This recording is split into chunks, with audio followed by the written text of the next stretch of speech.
So today we will be discussing protest thresholds.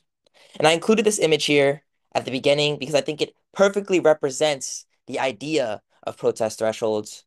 So we will circle back to it at the end of this video. First, I want to discuss democratic transitions, and there are two types of democratic transitions.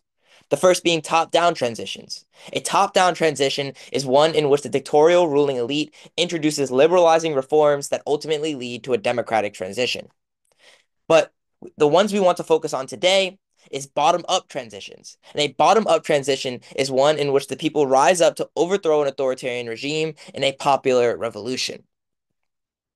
And bottom-up transitions always start with mass protests. So what compels someone to join a protest?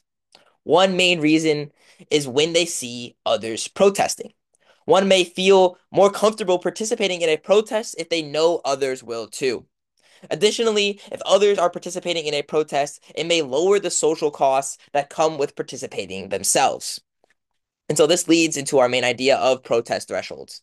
And protest threshold sort of gives us a model to show us how each individual will have a protest size slash threshold at which they are willing to join a protest.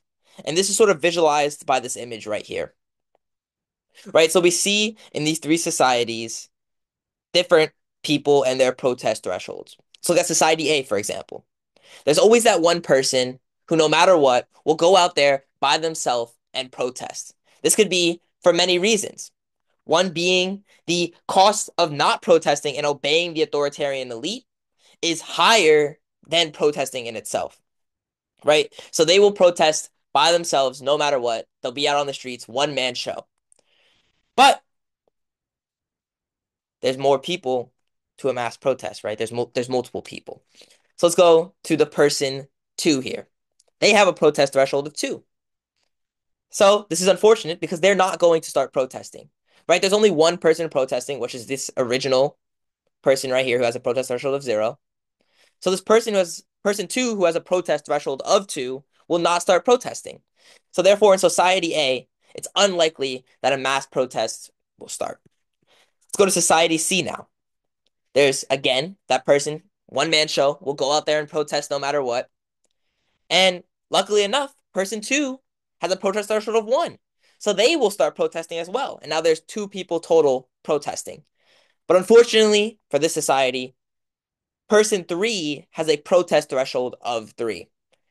And there's only two people protesting, the person one and person two. So therefore, they are not going to start protesting.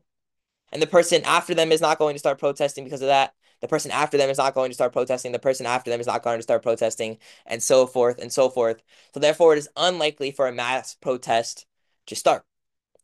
Now let's look at society B. This here is the perfect society. We have the starting person out there protesting no matter what by themselves, one man show. But person two has a protest threshold of one. So they're going to join the protest. And then person three, luckily enough, has a protest threshold of two. And now there are two people protesting. So they're going to join the protest. And luckily enough, person four has a protest threshold of three. So now they're going to start to protest. And even luckier, protest person five has a protest threshold of four. So now they are going to start to protest, and so on and so on and so on until there is a revolutionary cascade due to this mass protest, right? And that goes into our second idea of revolutionary cascades. So what we just described, a revolutionary cascade is when one person's participation means that another person's protest threshold is met, which triggers the threshold, which then triggers the participation of that second person, which in turn triggers the participation of another, and so on and so on. And this leads to the bottom-up transition we discussed at the beginning of this video. So, to end this off, let's go back to the image I showed you at the beginning. I think it perfectly represents the idea of protest thresholds because, for starters, I see this hand as sort of the dictatorial elite pushing over the first person, raising the costs for that first person and sort of essentially forcing them to protest, which pushes over the next person, which pushes over the next person. But then we get to this red person right here. Now, it may be that their protest threshold is not met.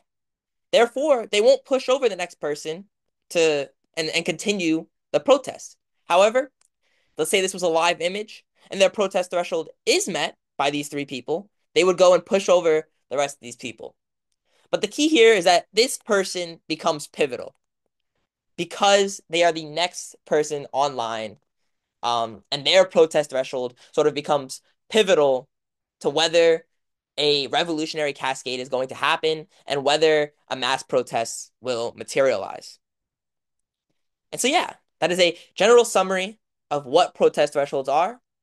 I hope you enjoyed, and thank you for watching.